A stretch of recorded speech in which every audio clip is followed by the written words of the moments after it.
Hey there, YouTubers. Today I was talking with the mother of a preschooler who's looking to start shopping for a homeschool community. And here are some ideas that I did when I was at that point, but also that I wish I would have done a little better.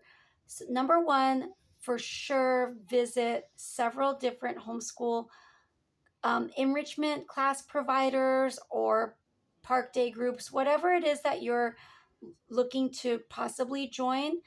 I wish I had visited more. And also, I'd suggest visiting without your children, especially if these programs offer like academic enrichment classes.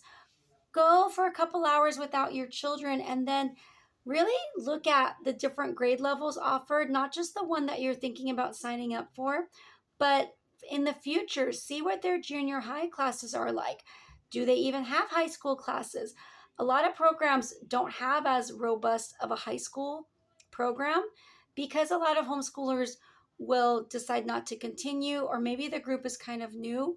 But I think it's a really good idea to go check out those things, see what's ahead, and see if that's something that you'd be excited about your child joining. And really thinking about for the long haul, could you see staying with this group? And is what it has to offer something you think you're going to need at those higher levels? I would also have you consider too, like what the statement of faith might be, if there is one. I mean, check that out. Usually it's on their website. And I've been part of groups where the statement of faith is very minimal. A lot of different people can adhere to it in good conscience. And then there was another program where that statement of faith was longer than any statement of faith of any church I've even been to. Like, it was just so detailed. And maybe that's something that excites you, and maybe that's not what you're looking for. I'd also encourage you to look into what they also, again, thinking at the higher grade levels, what do they offer? What are the things that the students are doing? I was part of one program where the high school students were um, encouraged to join a club where they basically canvass for the Republican Party. Maybe that excites you, maybe that doesn't. It's just good to know what's coming ahead, possibly. And I'd also definitely think realistically about the cost. Think realistically about the cost, what that's going to be times multiple children, any children that you have down the line. And that's just reality. I was part of one program where I did know that at one point it was going to get too expensive. And lo and behold, one day it did get too expensive for us. And so we had to switch, which was fine, but it's kind of nice to know if that's coming or not. Also, think about whether you're going to pick, in terms of classes, something that's going to maybe balance you out a bit. And like if you really got your academics very solid, but you're thinking that you might just want something more for those fun things or art classes or more of a social time, then that would dictate what kind of group you pick. And vice versa, if you really think that maybe you need somebody to provide some structure to what you're doing, and especially in the older grades, it really is nice if there's some other outside teacher who's setting deadlines for your children, having them get serious about turning in a paper.